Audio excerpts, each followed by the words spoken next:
A tough act to follow. Hekk iddeskriva lill-Presidenza Maltija tal-Kunsill tal-Unjoni Ewropea il-ġurnal Politico. Intqal li huwa diffiċli li pajjiżi oħra membri tal-Unjoni Ewropea li se jkollhom it-tmum tal-Presidenza f'idejhom jirnexxilhom jiksbu u jagħmlu dak li jagħmel pajjiżna.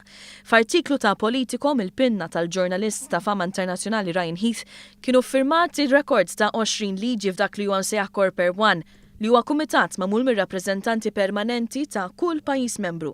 Dan seħħ minkejja li Malta kellha xahar elezzjoni u għalhekk għamlet ġimgħa mingħajr ministri sakemm il-Prim Ministru Joseph Muscat ifforma gvern ġdid. Dan juri bl-iktar mod ċar li s-suċċess li ġabet magħha din il-Presidenza kien jinħass minn kulħadd, kif irrimarka d-deputat rappreżentant permanenti ta' Malta fl-Unjoni Ewropea Neil Kerr.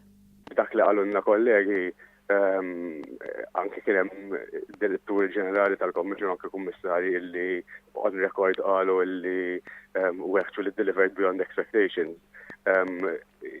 Iqawwilek qalbek li għalmenu dak is-sagrifiċċju kollha dak l-investiment kollu li għamilna kemm fin-nies anke ġifieri f'dak kollu sar Malta renda ħalla l-frott u naħseb li alla volja kienet l-ewwel esperjenza tagħna warajna li mhux stajna nagħmlu ma we actually meant what we said. Presidenza effettiva li fl-aħħar sigħat tagħha wkoll għadha qed tikseb is-suċċess. Dan hekk kif tard l-erba' fil-għaxija ntlaħaq ftehim preliminari fuq il-produzzjoni organika fl-Unjoni Ewropea. Permezz ta' dan il-ftehim se jiddaħħlu regoli iktar moderni u uniformi fl-Unjoni Ewropea bilan li jkun imħeġġeġ l-iżvilupp sostenibbli tal-produzzjoni organika u kompetizzjoni ġusta għal bdiewa u l-operaturi.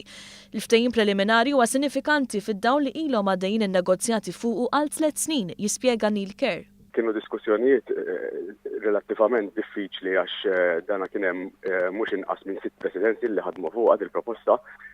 Kien hemm momenti fil-presidenza tagħna li derna li ma konniex ħanaslu ma bid-determinazzjoni mal-partners kemm il-Parlament kif ukoll mill-Kummissjoni għamilna l-almu tagħna biex nitlaħaq ftehim. L-art użat għall-agrikoltura organika kibret biktar mid-doppju fl-aħħar deċenju.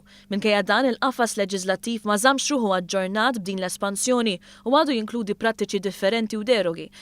Ftehim ieħor minħuq l-erba' filgħaxija kien dwar is-sustanzi li jqabdu l-kanċer u li għalihom huma esposti l-ħaddiema.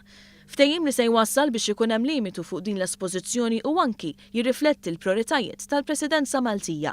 Kienet waħda mill-proposti li konna qed nifokaw fuqha anki vista tal-prioritajiet tal-Presidenza tagħna fejn konna qed nifokaw fuq id-dimensjoni soċjali, ovvjament din ħattejjeb il-kundizzjonijiet ta' xogħol għal ħaddiema tagħna u anke ħadd ipprevjeni numru ta' mwiet konsiderevoli fis-snin li ġejjin b'dak li ġie maqbul il-bieraħ, jiġifieri il-commitment ma naqas u bajna sal-aħħar biex niżguraw li dak li kommettejna li nilħuh.